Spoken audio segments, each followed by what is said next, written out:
When I was younger, I always wasn't sure if I even wanted to be a competitive surfer. And I grew up surfing so much with Rasta too, and Rasta never had it in him, but I kind of had it in me to want to do that. Pro surfing at that time, it definitely was everything, you know, to me, but I never really considered myself as a world title chance or a contender. 2009 came along, 2 wins. I thought I was on. My confidence from winning those 2 were amazing. I started to win heats. Even when I was behind, I was still in belief that I was coming back and managed to fight my way back out of some pretty tough heats. That first half of the year, he was in such good form, and you couldn't shatter his confidence. I started to have the confidence that in my surfing and in my ability that you just send me the wave and I would do what I had to do on it to win the heat. Yeah, I definitely thought it was going to be his year for sure. He was starting to probably, you know, I guess wish me luck and thinking it was probably a bit of a runaway at that point.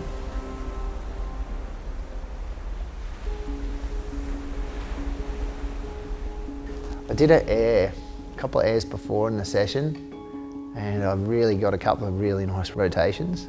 It was the last section and on the inside at Canggu, and I just spun really good, and as I come down, I thought I was maybe a touch higher than I was, and as I come down, it really hit hard earlier than what I thought I was actually going to land on my landing, and I just remember just hearing this rip in my ankle. He rang me and he was like, I've done my ankle, and I'm just like, all right, well, how bad is it? One guy's telling me surgery. I remember the first diagnosis was like 6 months. Realised that I'd really done some damage. I was in 8th when we were going into Trestles, and then even when I won Trestles, I was still a long way out, you know. And then it wasn't until that I won France that I got close, and I was like, all right, it's on now. After Europe, you know, I knew it was going to be just game on between us. We kind of had our distance, I guess, at home. It was a split town. People were taking sides and all, and I was like, mate, we're friends before we are, you know, competitors. I would go over and see him at the house and play footy with him or whatever before pipe, and people were always like, oh, are you playing mine? I was like, fuck no, I can just hang out with my mate. Parko with the paddle, needing a 6-5-4. Parko up and riding and dives off. I really did care. The first 20 minutes I was filthy, so furious at everything and everyone, anything I could find to be angry at, belted the wall, and then a little birdie got me down the beach and said, get down there and support your mate. As soon as I went down and hugged him, chatting on the beach, it was almost like, you know, I gave it my all. I was proud of myself. I look back and go, that's, you know, that's a test, and it was the right thing to do. And I was stronger, and it kind of set me up for what was to come. Good evening. Coolangatta surfer Joel Parkinson is undergoing emergency surgery. Lowlights has suddenly died.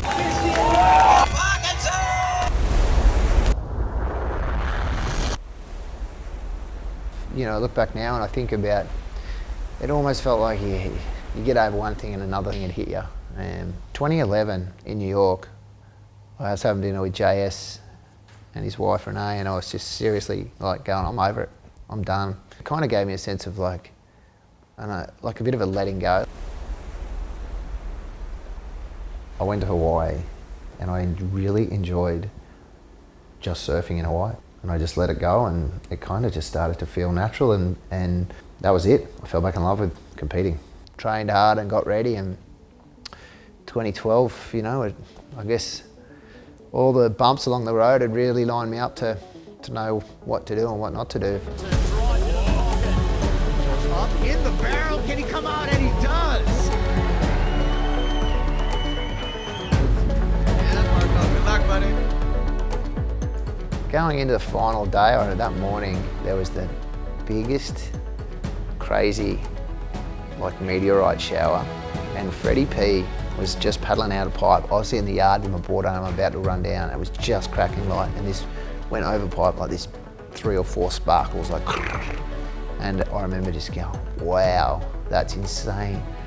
You know, what a beautiful morning. It was 4 or 5 foot, really nice back door, and I paddled out and I jumped in right at Aints Bowl, like as the paddle out around the right, and I just paddled straight into a perfect little drainage just as it was getting light, and I was just like, oh, I got spat out of a little tube, and I was like, what a wave to start my day. And it kind of just put me in a really nice frame of mind. And here we go, some movement in the lineup.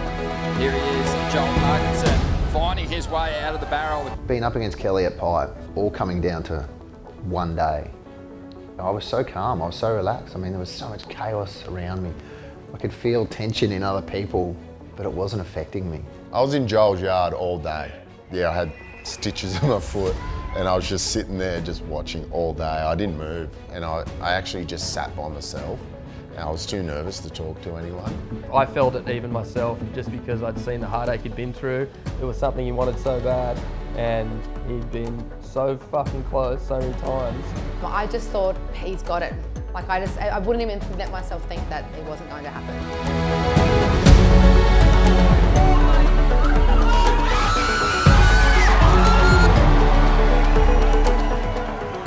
Pipe always has this thing, I don't know why, it's about 3. It seems like the trade wind kicks out its strongest and it turns like more north. Sure enough, he paddled out for the 3 o'clock blow and it just turned to crap. And Kersey started well, and yeah, basically I sat there for ticking seconds away, just going, time check, time check, time check. 5 to go. 5 from now. That was it. Couldn't look up, couldn't look down, couldn't look around. I didn't know what to do. Just finish, finish, finish. Does anyone catch your wave? It's a pretty surreal feeling to feel that your faith, you know, everything you've done is in the hands of someone else like Curry, and you pulled through.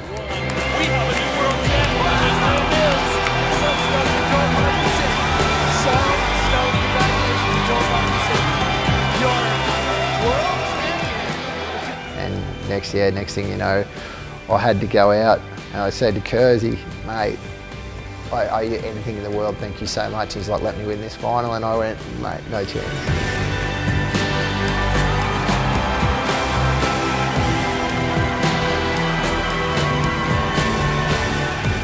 It was one of those days from the very first wave that I stood up on, I got spat out and made it, and the very last wave I rode in the final, I got my best score and got barreled and came out, and was like, wow, just an incredible day from, I was lucky enough to, was on my side.